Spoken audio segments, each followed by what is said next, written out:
Bonjour à tous, moi c'est Samuel, j'ai 36 ans, je suis belge de la région de Namur, je suis entrepreneur et aujourd'hui j'ai décidé de faire des vidéos pour vous montrer comment réussir à faire du bon travail. Alors aujourd'hui, je commence ces vidéos sur ce chantier. Ça fait plus ou moins 3 semaines que je suis là. C'est une maison que mon client a rachetée, dans laquelle il veut faire 3 appartements et c'est Samy qui s'occupe de tout. Alors c'est la première fois que je fais ce type de vidéo, surtout en long format, surtout face caméra, parler à la caméra. J'espère que vous serez conciliant avec moi. N'hésitez pas à me dire si vous avez aimé. Si vous n'avez pas aimé, dites-le moi aussi. J'accepte la critique. Je veux de la critique. Dites-moi ce que je peux améliorer. Et voilà. Alors je vous fais le tour du propriétaire. Ici ce sera la porte d'entrée principale. Les châssis ont déjà été changés. Ce n'est pas moi qui m'en suis occupé. Donc de l'entrée principale, ici nous avons le couloir qui sera un hall commun. Ici ce sera refermé. Donc cloison coupe-feu obligatoire ici en Belgique, selon le rapport des pompiers. Donc il faut une plaque coupe-feu de chaque côté de la paroi et minimum 2 plaques de 12 mm. Ici, le pompier accepte que je mette une plaque de 15 mm et que je vienne charger au moins 10 mm de plafonnage, ce qui fait un total de 25 mm. Alors ici, ce sera l'appartement du rez-de-chaussée. Ici, il y aura une chambre. Ensuite, ici, il y aura la salle de bain.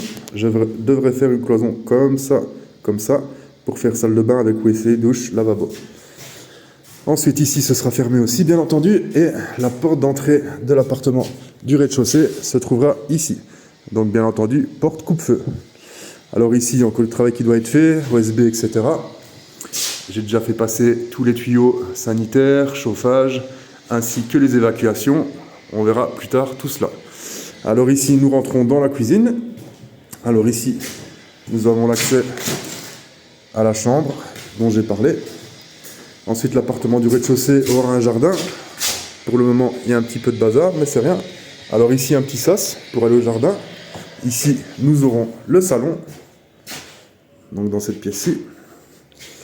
Et ensuite, ici, une deuxième chambre. On monte les escaliers.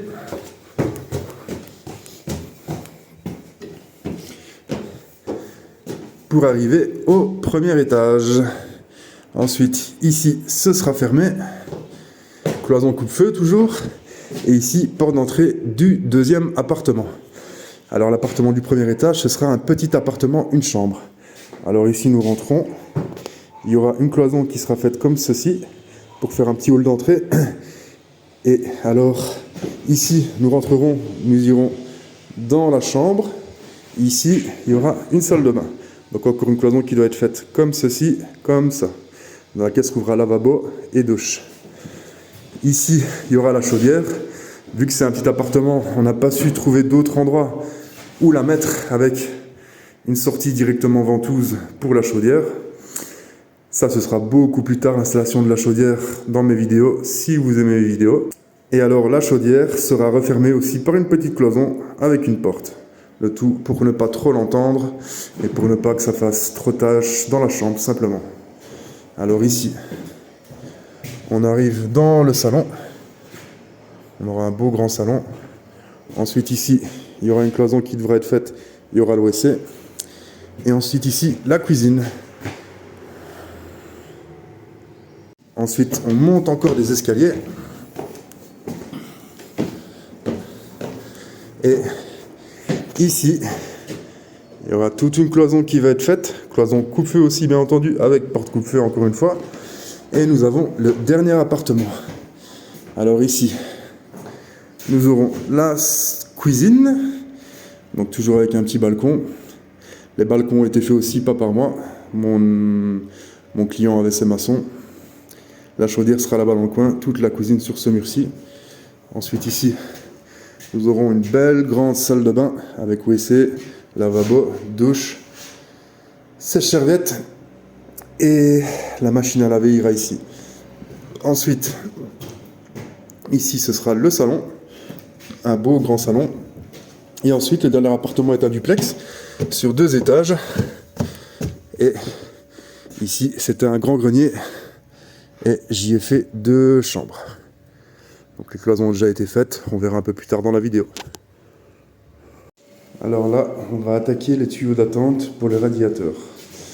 Donc j'ai déjà fait passer les tuyaux. Maintenant on va les mettre comme il faut avant de plafonner.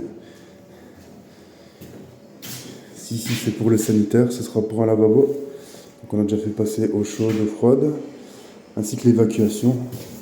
Donc tout passe dans le mur. Rien ne sort du plancher. Donc une fois l'appartement fini, il n'y aura pas de tuyau qui sort du plancher. On pourra passer la serpillière tranquillement sans rien avoir dans le chemin. Ici ce sera le radiateur d'une salle de bain.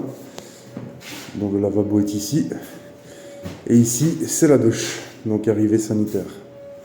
Donc on verra un peu plus tard.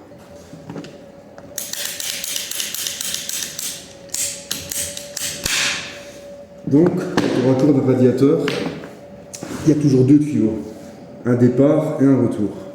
Le départ amène l'eau chaude qui vient de la chaudière, quand il passe dans le radiateur, ça se refroidit, et ensuite c'est le retour qu'il récupère pour réamener à la chaudière et réchauffer cette eau qui est renvoyée dans le retour, et voilà, c'est un cycle sans fin. Un cycle sans fin. Alors, méga important, ici ce que je vais faire, c'est que je vais faire en sorte que les tuyaux sortent à 90 degrés du mur. Donc, comme vous pouvez le voir, le mur, je l'ai creusé au préalable. Je l'ai quand même bien creusé. Assez pour rentrer mon tuyau qui sorte à 90 degrés.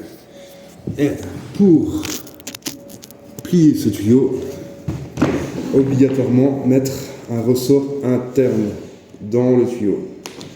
Personnellement, j'ai acheté un de 2 mètres de chez BG Tube. Comme ça, je sais aller bien loin, ainsi que quand je fais les douches italiennes, parce que des fois, les arrivées sanitaires sont à 1,20 m, donc il faut aller plus loin qu'à 1,20 m, et 2 mètres, c'est parfait. Donc ici, on prend le tuyau. Personnellement, je sais que mes tuyaux doivent sortir un peu au-dessus de la plainte. Ici, le sol va remonter d'1 centimètre, vu qu'il y aura encore un parquet flottant. Donc, je fais sortir le tuyau à 10, donc je prends mon repère. Où est-ce que je serai plus ou moins ? Et ensuite, toujours avec mon ressort à l'intérieur, je plie le tuyau.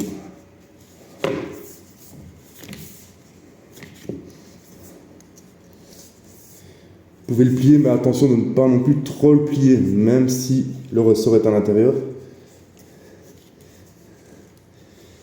Par contre là, à vue d'œil, je suis au-dessus de 10 cm. Ah non, tout pile 10 cm, parfait. Donc, pour vous donner une idée,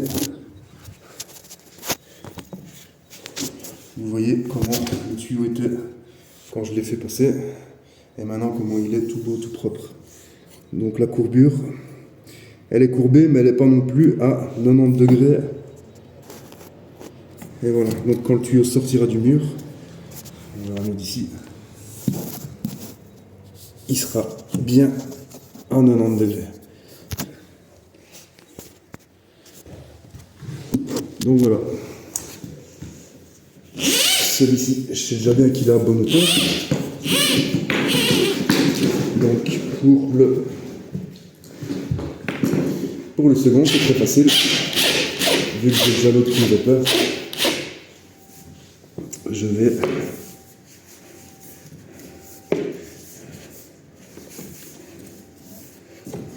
faire comme l'autre.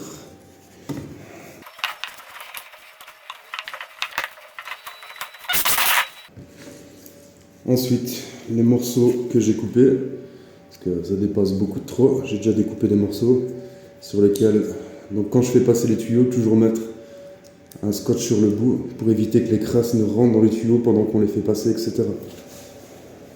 Donc, je prends un morceau de multicouche, je viens le mettre entre les deux.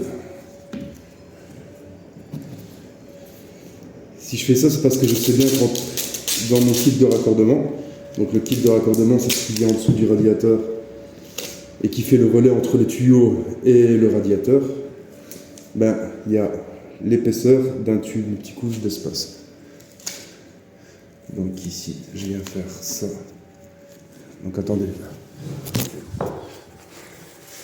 Donc voilà, il y a un tuyau multicouche. Moi aussi, il y a du papier collant autour, c'est parce que j'avais protégé, ça vient de là, j'avais protégé. Et donc, je mets ça entre les deux, un papier collant, et hop, je fais le tour. Et voilà. Je sais bien que dans le kit de raccordement, l'écart, ce sera ça tout pile. Et alors, on va raccourcir un peu tout ça, parce que c'est beaucoup trop.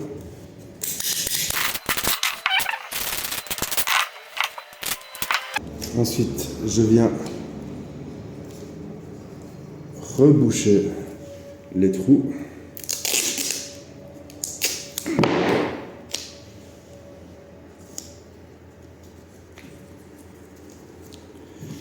Et je viens reprotéger, encore une fois, le bout des tuyaux.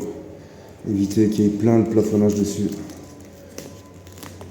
L'organisation, c'est la clé. Vous me prendre 15 secondes pour protéger maintenant. Et de galérer pendant 3 minutes après plafonnage pour enlever tout le plafonnage qu'il y a dessus. Donc voilà, vous pouvez voir le résultat. C'est comme ça, et ça sort donc comme ça du mur. Ensuite, je viens remplir de mousse expansive le trou.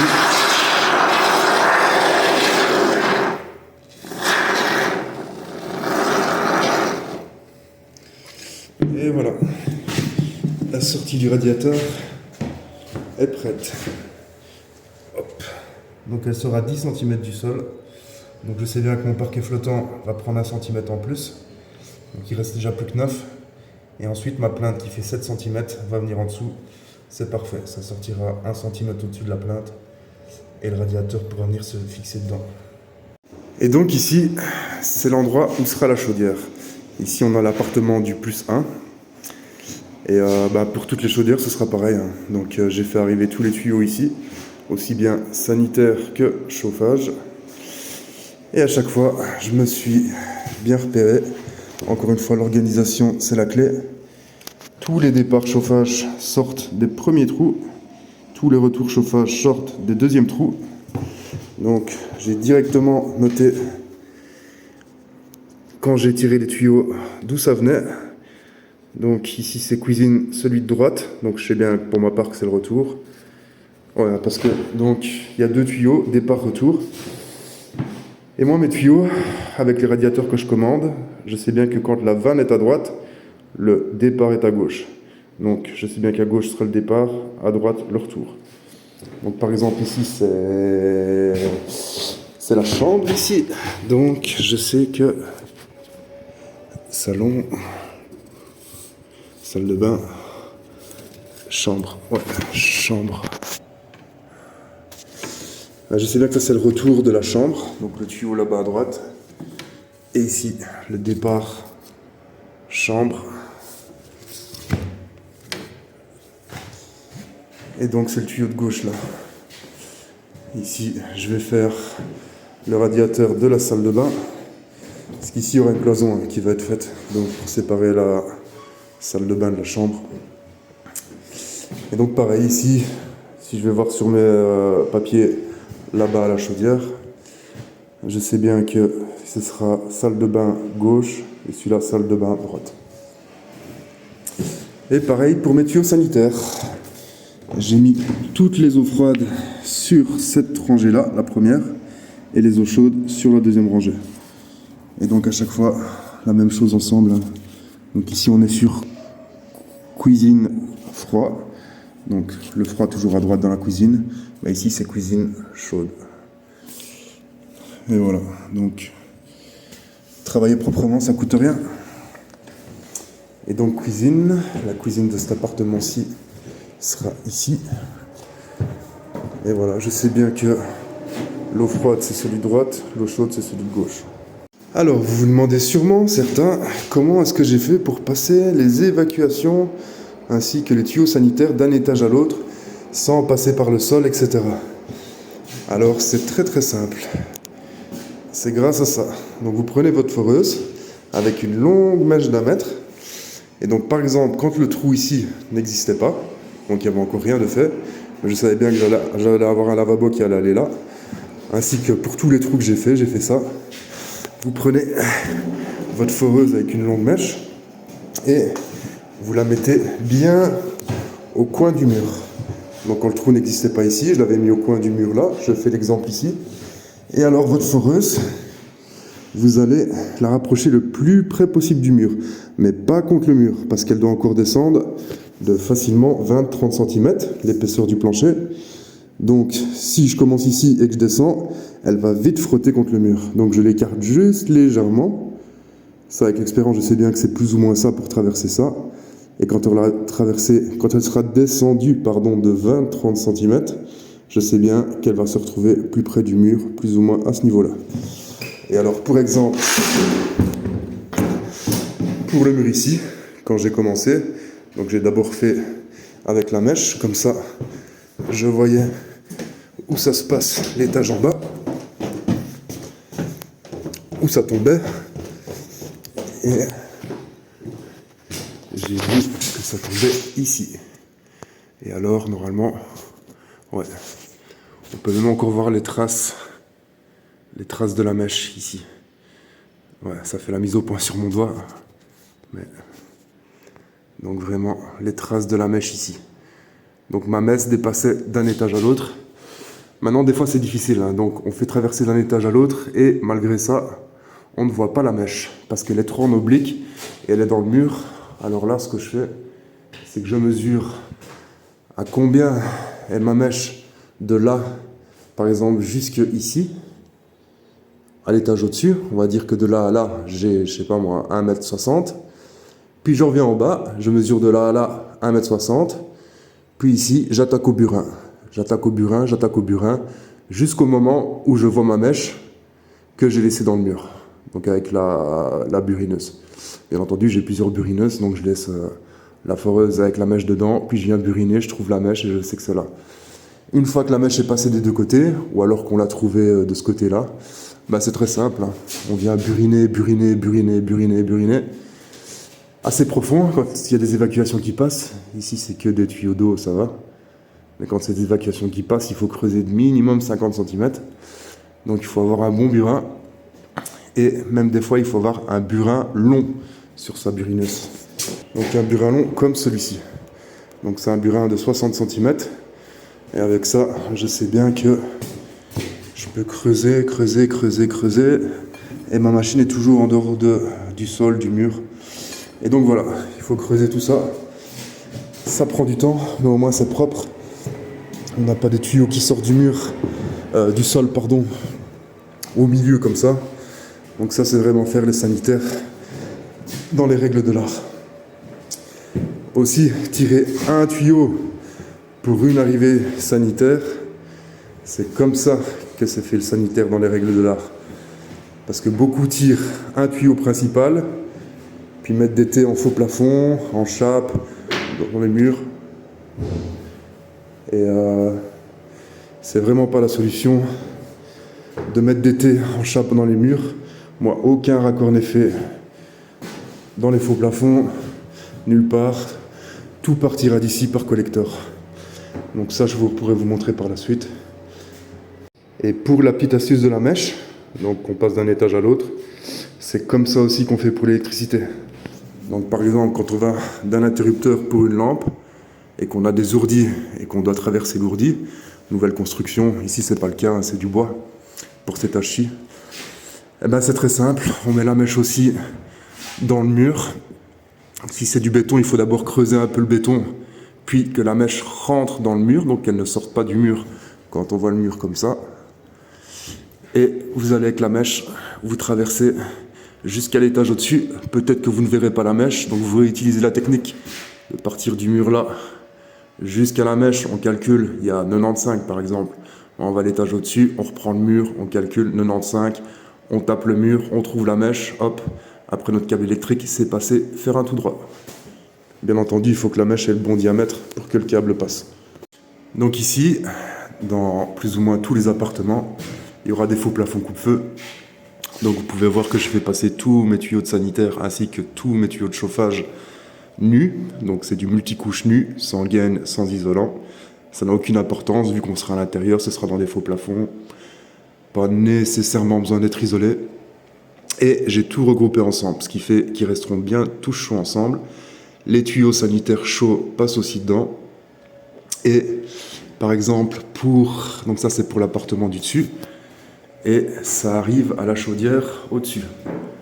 Tout comme ça. Donc ça arrive comme là, on va dire, cette chaudière qui sera ici. Alors pour fixer les tuyaux, j'ai mis des attaches à frapper. Donc vous pouvez les voir maintenant elles sont un peu cachées derrière, etc. Donc c'est des attaches toutes simples, hein. Vous forez, vous mettez dedans, vous frappez, ça tient. Bien entendu, se trouver dans du dur, si vous se trouvez dans du mou, ça ne tient pas. Après j'ai mis quelques colsons pour bien regrouper les tuyaux ensemble.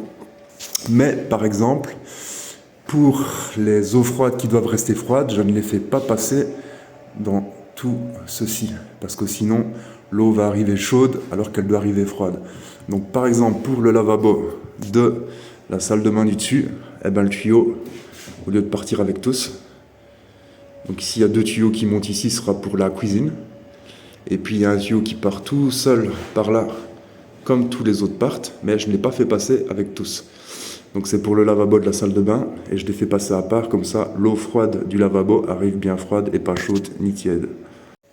Donc quand mes tuyaux sont bien passés comme ça, à 90 degrés, je viens mettre le multicouche comme j'ai dit, l'enrouler, comme ça l'écart entre les deux est tout bon, puis je viens protéger comme ceci. Le deuxième pareil.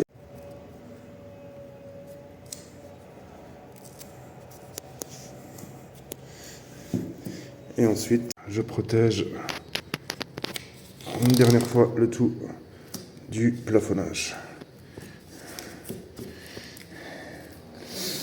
Et voilà. Ici, on est légèrement plus haut que 10 cm. Mais c'est rien, vu que ce sera un sèche-serviette. Donc la vanne vient sur le kit de raccordement. Et c'est pas grave si c'est plus haut. Et de toute façon, on a la hauteur, il y a tout le plafond. Mais pour des endroits comme ici, la hauteur est très limitée. Je crois qu'il nous reste 40 cm ici. Donc ça fera... Enfin, il nous reste 45. Donc avec le kit de raccordement, il nous reste peut-être 41 de radiateur, 40. Donc je sais bien que ce sera un radiateur de 40 de haut ici. Ici, radiateur vertical, donc pas d'importance, même si le kit de raccordement sort plus haut que 10 cm d'ailleurs. Et voilà. Donc, toujours aussi, en fonction du volume de la pièce, il faut toujours dimensionner le radiateur en fonction du volume de la pièce, que les watts soient nécessaires.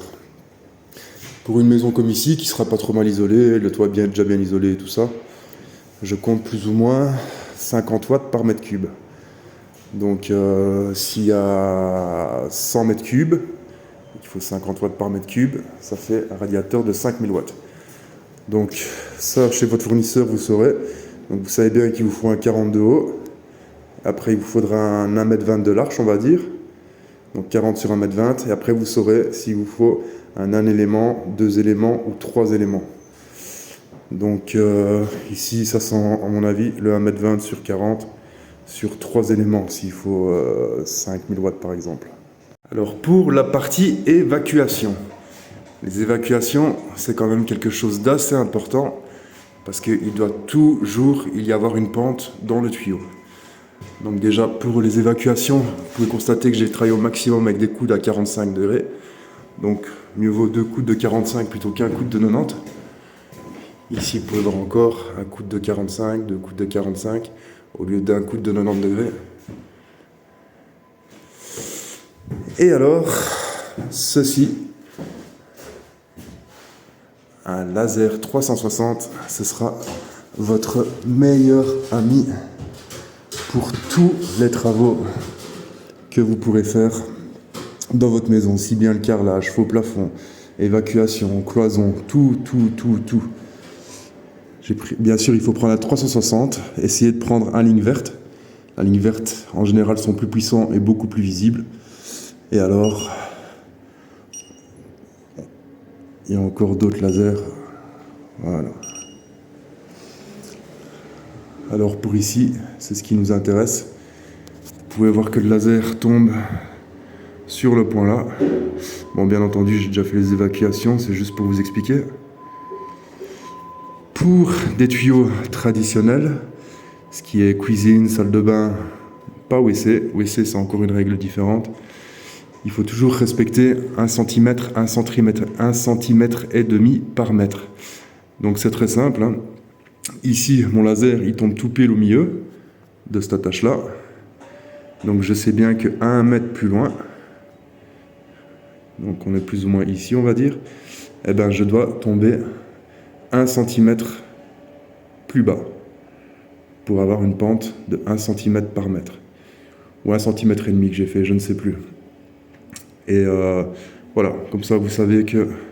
Donc j'ai mis une attache tous les mètres, hop, avec 1,5 cm en moins.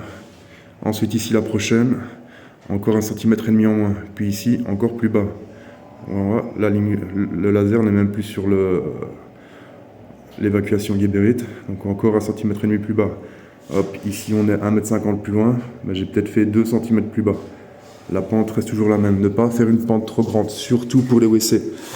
Donc là j'ai parlé pour salle de bain ainsi que évier de la cuisine, donc 1,5 cm par mètre. Mais à partir du moment où il y a des excréments et du papier qui passe dans les tuyaux, donc les tuyaux 90, il faut toujours 3 cm par mètre. Et là, c'est très important de ne pas faire moins, parce que je vois beaucoup de gens dans le bâtiment qui font du 1 cm par mètre pour des tuyaux comme ça, et aussi pas mettre de diamètre trop gros. Pourquoi ? Parce que si le diamètre est trop gros, l'eau s'en va et n'emporte pas ni les papiers ni les excréments. Donc l'eau part, tandis qu'avec un tuyau 90 qui respecte 3 cm par mètre, l'eau fait une sorte de vague qui emporte tout avec lui. Si c'était plus que 3 cm par mètre et qu'on avait par exemple 10 cm par mètre, ben l'eau coulerait beaucoup plus vite que les excréments et le papier. Donc ça fait que les papiers et les excréments resteraient dans le tuyau et l'eau se barre. Donc voilà. Évacuation 90, là encore plus important de faire 2 coudes de 45 plutôt qu'un coude de 90. Sauf quand on tombe dans une descente. Donc ici je descends, je tombe en 90, aucune importance. Et voilà, ici on viendra rechercher le WC qui ira dans cette pièce-ci. Et ça, c'est pour la salle de bain du haut. Donc, lavabo, toujours même principe, on casse dans le mur, on fait passer l'évacuation. Et ici il y aura une douche italienne. Donc ça viendra par après, l'évacuation. Aussi, pour ce laser, essayez de vous munir d'un étançon. Comme vous pouvez constater, le mien il est un peu trop court, donc obligé de le mettre sur une escabelle pour qu'il sache faire étançon. Je l'avais acheté pas trop cher, 20 € sur le site Lidl. Regardez, je pense que c'est... Il y en a toujours. De toute façon, pas besoin d'un étançon de fou pour des trucs comme ça. Et ensuite, ça, je l'avais acheté sur Amazon.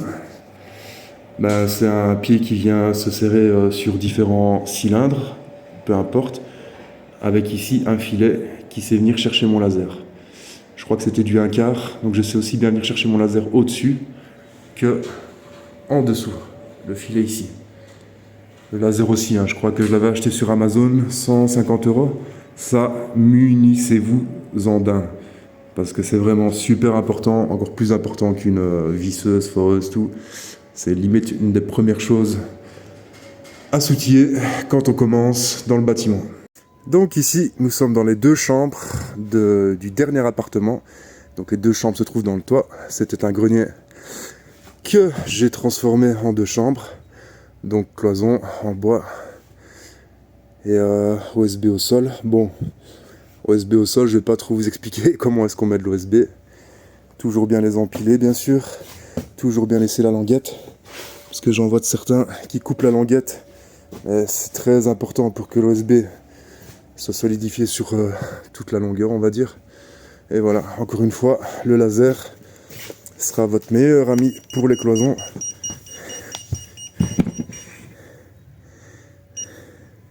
Le travail a déjà été fait, mais je vous montre.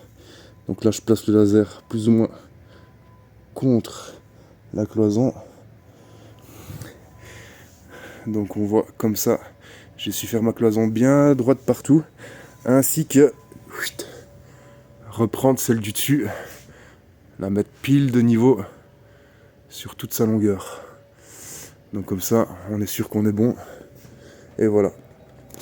Pour les bois qui font la cloison, personnellement, je les ai espacés de 45 d'axe en axe. Après, il y aura de la laine de verre qui viendra dans la cloison qui fera isolation acoustique entre 2 chambres. De l'isolation de 45.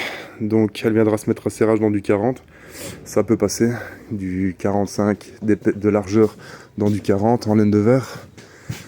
Maintenant il ne faut pas trop la tasser, donc ce sera de la 6 cm d'épaisseur, à savoir que c'est des chevrons de 5-6, donc 6 cm d'épaisseur la laine de verre, et ici on a 6 cm d'épaisseur, donc là c'est parfait. Surtout à ce niveau là, pas trop la tasser. Et maintenant si on la passe de 45 vers 40, légèrement tassée comme ça va, mais il faut jamais trop tasser la laine de verre, sinon elle perd son pouvoir isolant acoustique et thermique. Pour les bois ici, donc qui vont de là jusque là, alors pour le placement de ça, c'est très simple. J'ai pris ma mesure d'en bas jusqu'au dessus, et j'avais peut-être, je ne sais pas, on va dire 296,5. Et ben je coupais le bois à 296,6. Donc il venait un petit peu à serrage, et quand je venais le mettre, bien sûr il y avait résistance. Ensuite je venais le taper pour qu'il vienne sur son repère. Donc bien entendu je faisais des repères au laser d'au-dessus en bas tous les 45. Et donc je suis venu avec la massette le taper, comme ça il vient déjà se mettre à serrage ici. Ensuite, plus qu'à lui mettre des clous, tac tac. Ici je dois encore en mettre parce que j'avais pas des clous assez grands, mais j'ai déjà mis des petits clous ainsi qu'une vis de soutien, et ça tient déjà largement, mais on va encore remettre des clous à tout ça. Alors les chaînages, les chaînages c'est les bois qu'on voit ici. Alors un chaînage c'est tous les mètres, et ça empêche la paroi de bouger avec le temps. Donc ici on a une hauteur de 3 mètres plus ou moins, donc 2 chaînages tous les mètres. Ici les parois deviennent de plus en plus petites, donc ici on a 1,60 m, et donc qu'un chaînage.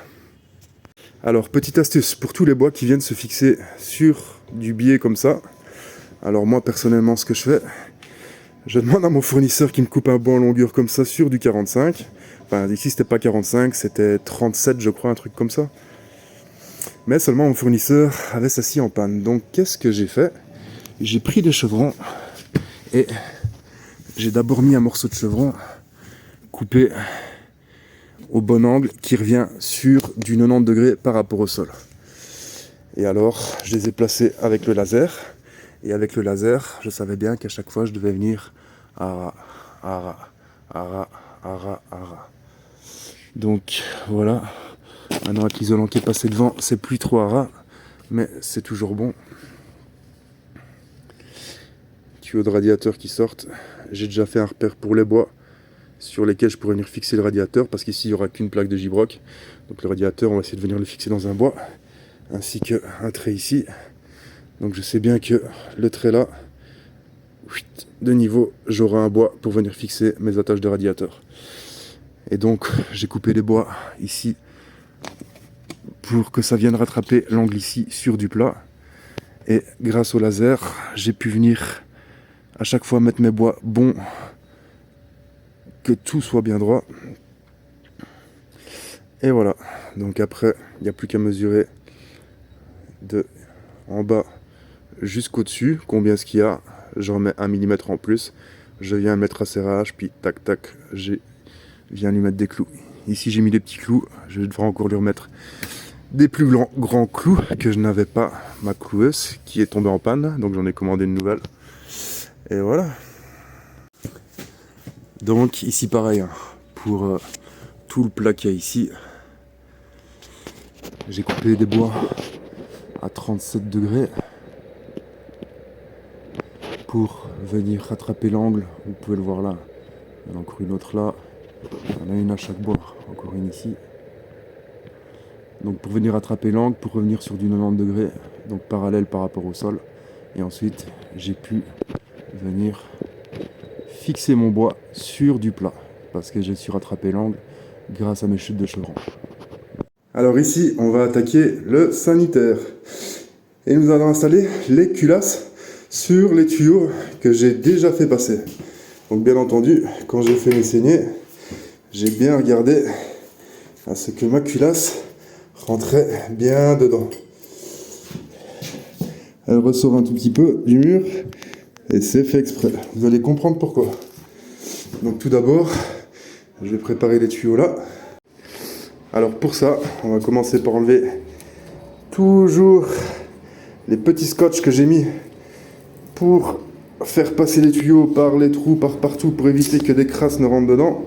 Mettez-en bien de chaque côté, aussi bien près de la chaudière que sur tout le côté où il va traverser partout. Donc voilà. Ensuite, je vais venir positionner la culasse dans la saignée.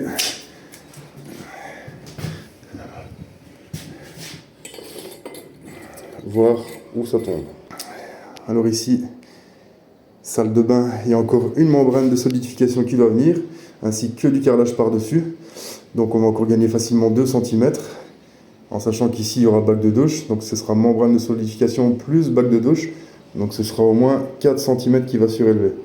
Alors à savoir qu'un mitigeur de douche, lui, se trouve plus ou moins entre 1m10 et 1m20, donc ici j'ai plus ou moins 1m25 on va dire, en comptant les 5 cm qui vont remonter. 4 cm de bac de douche plus 1 cm de membrane de solidification. Donc, je sais exactement que mon tuyau multicouche, quand il arrive à buter, on le voit traverser dans la gorge ici, qu'il y a au bout de mon doigt. Donc il arrive jusqu'ici. Donc je sais que si ma culasse se positionne comme ça, et que mon tuyau arrive comme ça dedans, je sais que je dois faire un trait ici sur mon tuyau. Je lâche le téléphone parce qu'à une main c'est pas facile, je reprends le téléphone après pour vous montrer.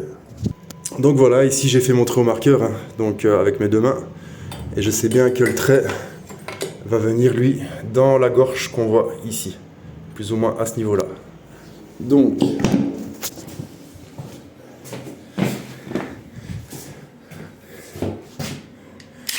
toujours coupé à la pince coupe-tube.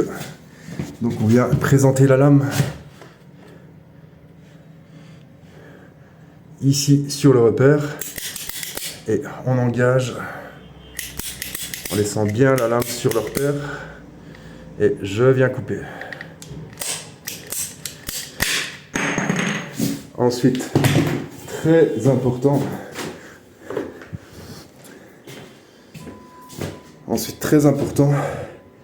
toujours bien faire la bavure, ce qui permet de faire un chanfrein ici pour éviter que les joints qui viennent faire l'étanchéité dans la culasse, ici on ne le verra pas très bien, attendez, parce qu'ici à l'intérieur il y a 2 joints comme vous pouvez le voir, et si on ne fait pas de chanfrein, eh ben, le bord qui n'est pas chanfreiné pourra casser les joints et alors ça fait une fuite.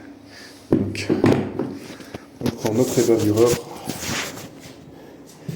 on vient dedans, je le ferai à 2 mains parce qu'il faut tenir le tuyau en même temps et on vient tourner, je prends mes 2 mains.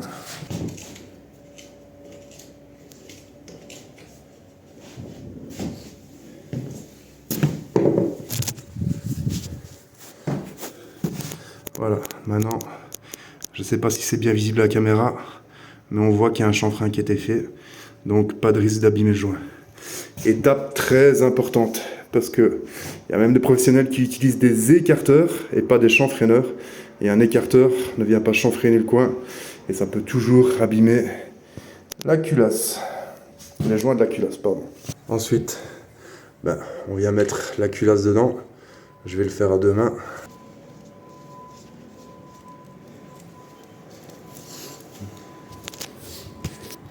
Donc là, je vois que mon tuyau est bien allé jusqu'à la butée. Donc on ne voit plus la rigole, tout est rempli du tuyau.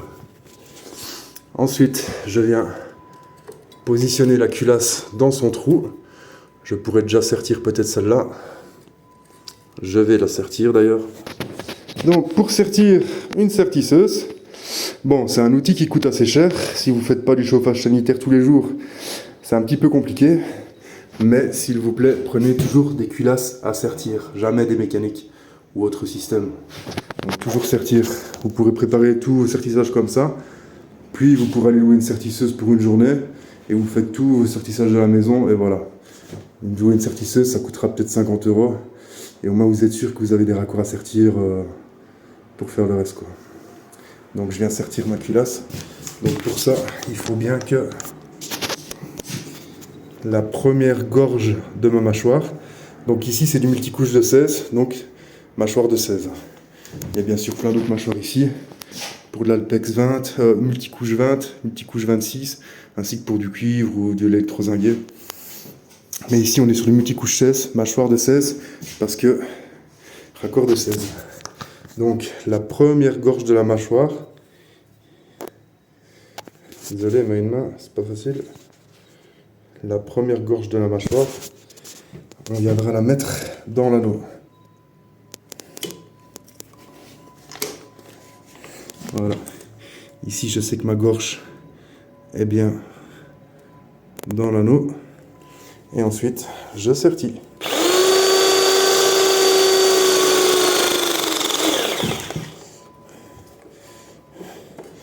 Et voilà, sertissage effectué.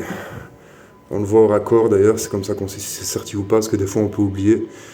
Et pour s'en rappeler, on voit que ça a été serti, comparé à l'autre qui est bien lisse. Ensuite, maintenant qu'on a notre bon repère, je peux venir présenter l'autre tuyau. Je le ferai à deux mains et je tracerai un trait ici. Et je sais bien que le trait ici correspond à la butée qui se trouve là. Donc voilà, j'ai coupé les tuyaux avec la pince coupe-tube. J'ai fait le chanfrein avec la chanfreineuse, j'ai mis les culasses, elles savent bien rentrer dans le mur sans aucun souci. Donc toujours eau froide à droite, eau chaude à gauche s'il vous plaît. Sinon vous allez avoir des problèmes, surtout avec vos mitigeurs de douche.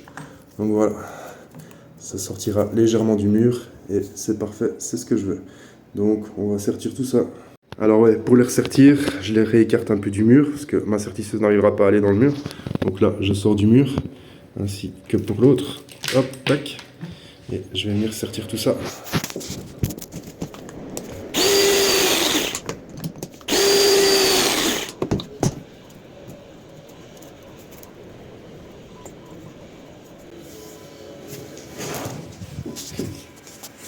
Donc voilà, le tout est serti.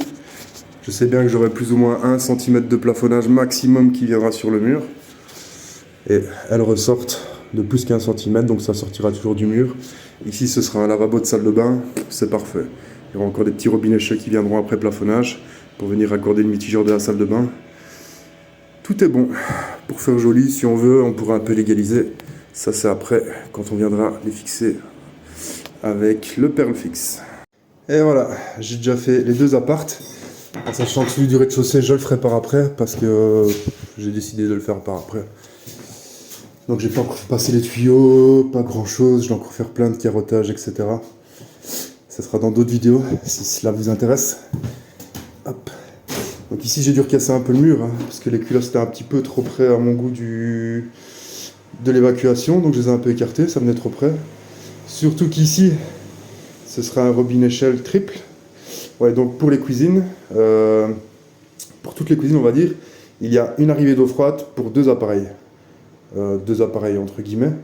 Donc une arrivée d'eau froide pour le lavabo, l'évier de cuisine, pardon, donc le mitigeur, ainsi qu'une arrivée d'eau pour le lave-vaisselle. Et ici, particulièrement dans l'appartement du +1, donc dans le petit appartement une chambre, il n'y a pas de place pour mettre la machine à laver. Donc ici, ce sera un robinet Shell 3 sorties. Un pour l'évier de cuisine, un pour le lave-vaisselle et un pour la machine à laver qui sera ici quelque part. Et alors les trois auront aussi une évacuation. Donc voilà. Donc là j'ai dû recasser un petit peu et tout à cause de ça. Même s'il n'y avait pas un 3 sorties, j'aurais quand même cassé, c'était un peu trop près à mon goût. Je sais bien que ça aurait été emmerdant par après. Donc voilà, je vais un petit peu tout ranger, etc. Et après on revient tout de suite et je vous montre comment sceller tout ça. Je profite d'une petite pause pluvieuse. On aime la Belgique. Pour vous montrer quelque chose. Donc c'est ici que je viens mettre les crasses au fur et à mesure. Dans le devis que j'ai fait, c'est le client qui doit s'occuper des crasses. Mais alors que ce soit le client ou que ce soit moi, j'ai du respect pour moi ou pour le client, n'importe.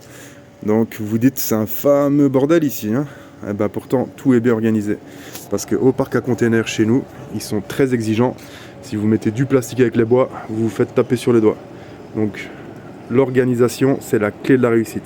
Que vous soyez médecin, que vous soyez entrepreneur, que vous soyez professeur, que vous fassiez n'importe quel métier, l'organisation, c'est la clé de la réussite. Donc tous les bois ici. Dès que les bois sont un peu trop petits, j'ai mis un gros sac ici, des bois vraiment minuscules là-dedans. Tous les métaux sont ici. Ici, tous les gravats. Ici, j'ai mis tous les sacs amiantes. Et là-bas derrière, c'est tous les encombrants. Donc tout ce qui est plastique, enfin, tout ce qui ira dans le conteneur encombrant. Donc j'ai vraiment tout organisé. La même chose. Alors, pour venir sceller mes culasses, je prends du Pearl Fix. Alors vous me demandez sûrement pourquoi. Est-ce que j'ai bourré à la mousse expansive mes tuyaux de chauffage et les culasses sanitaires? Pourquoi est-ce que je ne mets pas de la mousse expansive et que je mets du Pearl Fix? Il faut savoir que la mousse expansive, donc c'est de la mousse d'isolation, on va dire, ce n'est pas de la mousse de construction, elle garde toujours un petit peu un pouvoir aéré. Donc ça veut dire que même quand ce sera plafonné, si je veux, je pourrais légèrement jouer avec les tuyaux comme si je les prenais comme ça et que je saurais faire encore avant-arrière un petit peu. Et ça, des fois, c'est important pour le radiateur.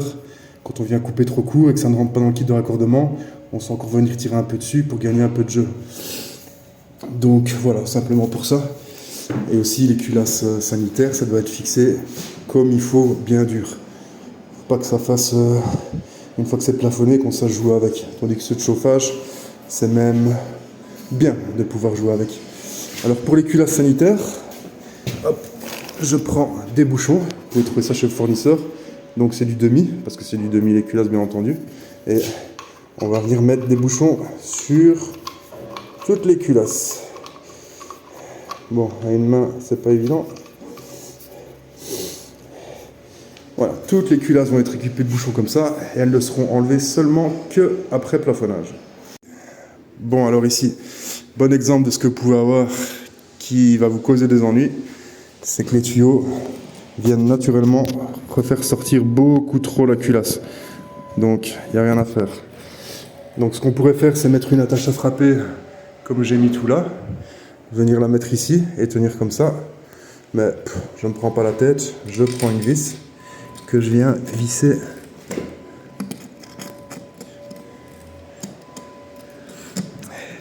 Et non, je parle trop vite.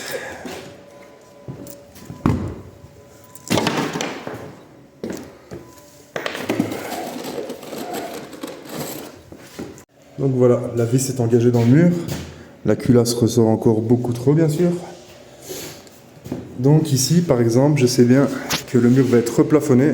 Une fois que ça va être replafonné, il va encore avoir du carrelage avec la colle à carrelage. Donc ça veut dire que le mur va encore prendre au minimum 2,5 cm d'épaisseur. Et c'est toujours bien que la culasse rentre légèrement d'un demi-centimètre, 1 cm, on va dire, dans le mur fini. Donc ça veut dire, quand c'est carrelé, la culasse doit rentrer d'un demi-centimètre, 1 cm dans le mur. Donc ça veut dire que la culasse ici d'origine doit ressortir d'1 centimètre. Donc on lui fera plus ou moins 1 cm. Et donc pour ça, je vais venir visser la vis que j'ai mise ici pour que ça ressorte d'1 cm. Donc c'est une vis provisoire le temps que la colle prenne, on va dire. Donc voilà, j'ai pas mis de cheville, rien du tout. C'est pas très important, ça tient, c'est directement dans la brique. Et voilà, ça fera le taf. Il reste juste à bien le mettre de niveau, bien entendu. On va faire ça maintenant avec notre petit niveau. Et on regarde si ça sort bien d'1 centimètre. Ouais, on n'est pas dégueulasse, on va encore resserrer un peu plus.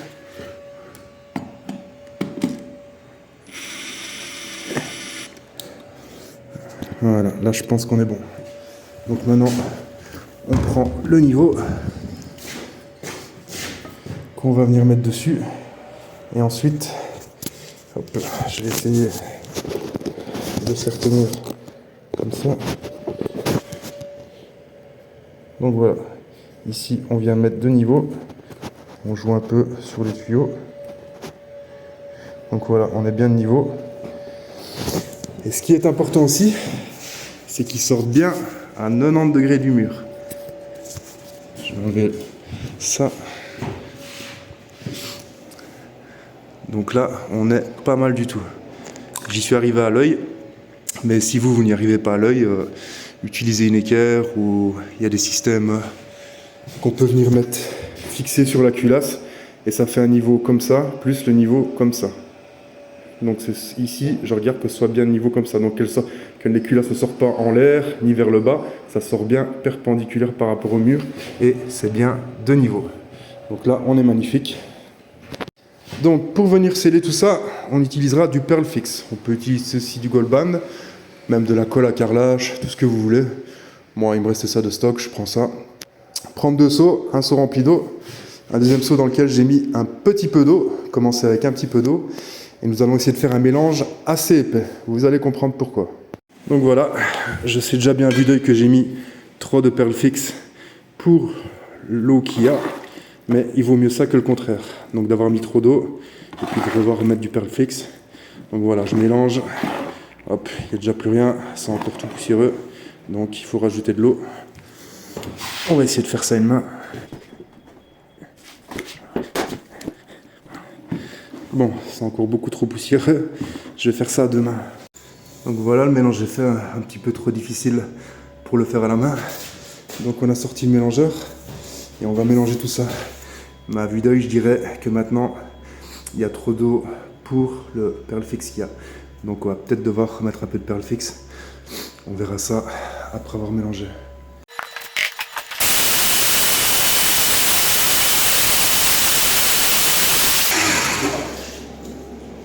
J'avais oublié de vous dire aussi, donc à peine le mélangeur est fini, on a fini avec le mélangeur, il faut le retirer de la matière, vous ne verrez pas d'ici, donc là il n'est plus dans le Pearl Fix, je le refais tourner pour le nettoyer. Donc là toute la colle est venue se mettre sur la paroi du seau, et ensuite je viens plonger mon mélangeur dans le seau d'eau et je le fais tourner aussi pour le nettoyer.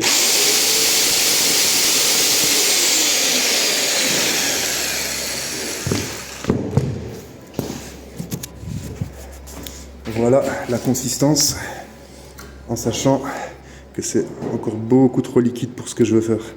Là, la consistance, elle est presque parfaite pour coller des plaques au mur, mais encore beaucoup trop liquide pour ce que je veux faire. Donc on va remettre un peu de Pearl Fix et remélanger.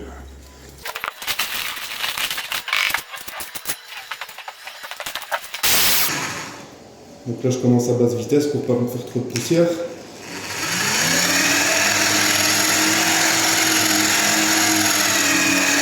Et une fois que la poussière se mélange au reste, je mélange.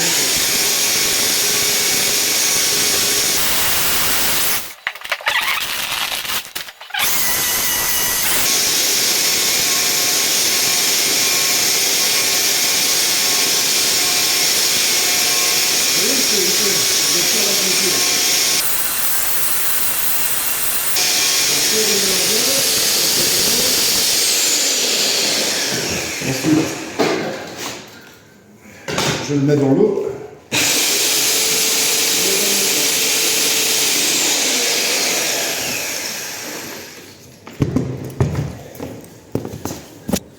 Voilà. Là, la consistance est comme je veux. On voit d'ailleurs que le trou du mélangeur reste un trou. C'est beaucoup plus dur. Et c'est ce que je veux pour ce que je dois faire. Donc on va commencer par les culasses les plus chiantes, c'est-à-dire les douches. Donc on va revérifier que tout est bien de niveau. Ça peut avoir bougé depuis lors. Et comme vous voyez, ça a bougé légèrement. Donc je sais bien que je dois venir appuyer ici. J'appuie un peu. Encore légèrement, je vais essayer de tenir comme ça. Et même moi, je me perds au téléphone. Donc voilà, là on est magnifique. Après, bien regarder qu'on ressort de la même chose. Donc ici, je regarde que j'arrive ici. Et là-bas, pas du tout la même chose. Donc ce côté-ci, là, doit rentrer un peu. Vu qu'on doit ressortir de plus ou moins 1 cm. Ah non, c'est ce côté-là qui doit rentrer. Du coup, sortir du coup. Donc on fait ça. Au milieu, et ici, au milieu aussi. Pourquoi ça me goûte ? Donc voilà, maintenant on tombe bien plus ou moins au milieu, après le milieu on va dire. Et ici aussi, après le milieu. Du coup, vu qu'on a bougé comme ça, on a bougé ici aussi. Quand je vous dis que c'est pas une partie de plaisir. Donc on remet de niveau. Voilà. Quand j'entends des particuliers qui me disent « Ah, les tuyaux, je vais les tirer moi-même, je vais faire ça moi-même », bah, ça peut paraître tout con, mais c'est pas tout con. Donc là, on est bien de niveau. On regarde ici si on est toujours bon. Donc on tombe à la moitié du niveau. Ici, on tombe après la moitié du niveau. Donc on rejoue avec. Donc voilà, on va s'attaquer à la culasse la plus chiante, c'est-à-dire la douche. Alors en maçonnerie, la règle, c'est que quand on vient mettre de la colle, quoi que ce soit, même du mortier, sur de la brique, maçonnerie et de ça, pour bien que ça adhère, il faut mouiller le support. Donc j'ai mon pulvérisateur, je viens mouiller bien la brique. Ça évitera que les poussières fassent que la colle n'accroche pas. Et en même temps, ça dépoussière, ça accroche, ça nettoie, ça fait tout. Mais c'est obligatoire. Donc maintenant, je vais projeter à l'aide de ma spatule et de ma truelle là-dedans. Et après, je vais encore régler une dernière fois.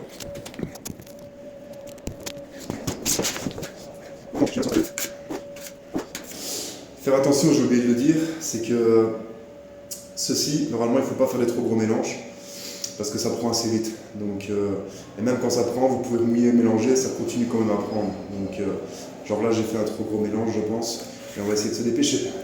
Donc, je viens bourrer comme ça.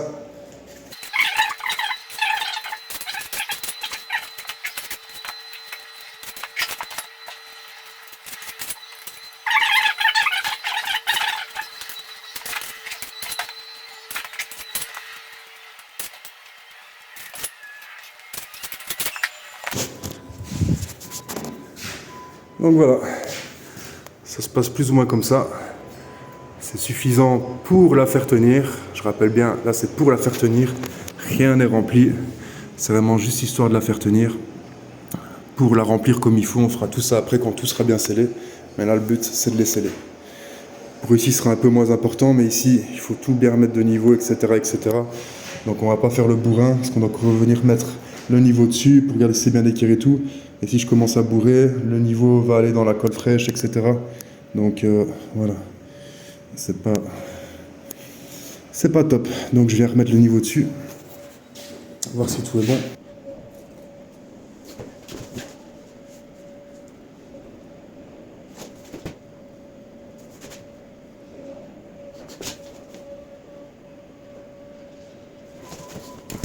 Donc voilà, là on est parfait. Le niveau est bon. Et aussi bien regarder de quoi ça sort du mur. Donc ici on voit qu'on tombe légèrement après le milieu du niveau. Donc la ligne ici, on voit qu'elle est légèrement après, genre le milieu du niveau est ici. Et celle d'après, pareil, légèrement après le milieu. Bon, moi j'arrive à me repérer à l'œil, je fais tellement ça que voilà. Bon, sinon vous pouvez prendre un mètre, vous prendre la tête si vous voulez, tout ça. Mais voilà, l'important c'est que ça sorte bien à 90 degrés du mur, donc bien parallèle au sol, et que tout soit bon, de niveau, etc. etc. Regardez, je vais vous montrer les aléas, je vais vous montrer le bon comme le mauvais. Ici, j'avais mis une attache à frapper, mais les murs sont un peu pourris, donc l'attache à frapper, elle ne sert plus à rien. Donc une attache à frapper, c'est ça. Et ce n'est rien, parce que je vais venir tout bourrer avec le perle fixe, et ça tiendra le temps que ça sèche. Donc hop, vous connaissez la chanson, on vient mouiller bien la brique, et on met le perle fixe. Donc ici, toujours même problème, la culasse sort beaucoup trop du mur, et quand je vais la remettre dedans, hop, elle ressort toute seule. Donc on va venir lui remettre une vis aussi. Et ce que je vais faire aussi, avant de mettre la vis, je vais venir mettre plein de perles fixes derrière, comme ça la tiendra aussi un peu comme ça déjà. Donc, vous connaissez la chanson, on mouille, on mouille.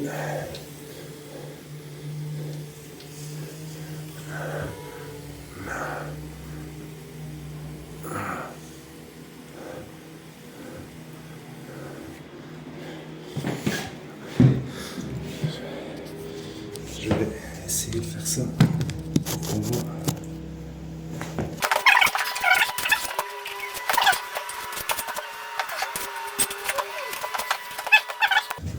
présente comme ça. On va venir l'enfoncer dedans.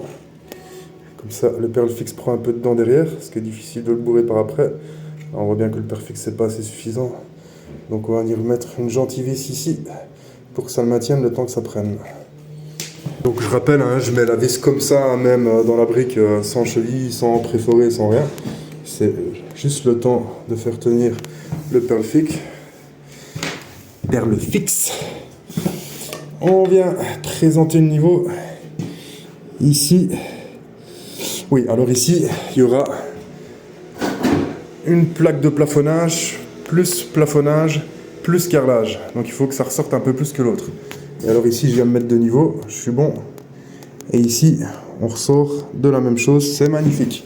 Alors regarde, si on sort bien à 90 degrés, on est parfait, du premier coup. Petit détail à ne pas oublier, avec les trous qui serviront à fixer les attaches des évacuations. Quand vous forez votre trou, toujours bien être perpendiculaire au mur. Pas forer comme ça, ni comme ça.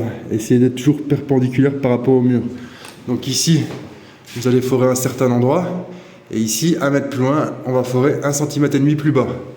Mais alors, si vous forez 1,5 cm plus bas et que vous forez comme ça fait que la cheville, elle aussi, va se mettre comme ça dans le trou. Le goujon, lui aussi, va se mettre comme ça dans le trou. On viendra visser le goujon. Et l'attache, elle aussi, se mettra comme ça dans le trou. Donc au lieu d'être comme ça, pile poil à 1,5 cm, elle va se retrouver comme ça et elle n'aura pas 1,5 cm. Voilà, c'est déjà la fin de la vidéo. J'espère qu'elle vous a plu. N'hésitez pas à me dire si elle vous a plu ou si elle ne vous a pas plu. À me laisser un petit like, un petit commentaire ou même à me follow, ça m'aiderait. Si ça vous a plu, j'essaierai de refaire des vidéos des autres étapes dans le bâtiment. Et je vous dis à très bientôt.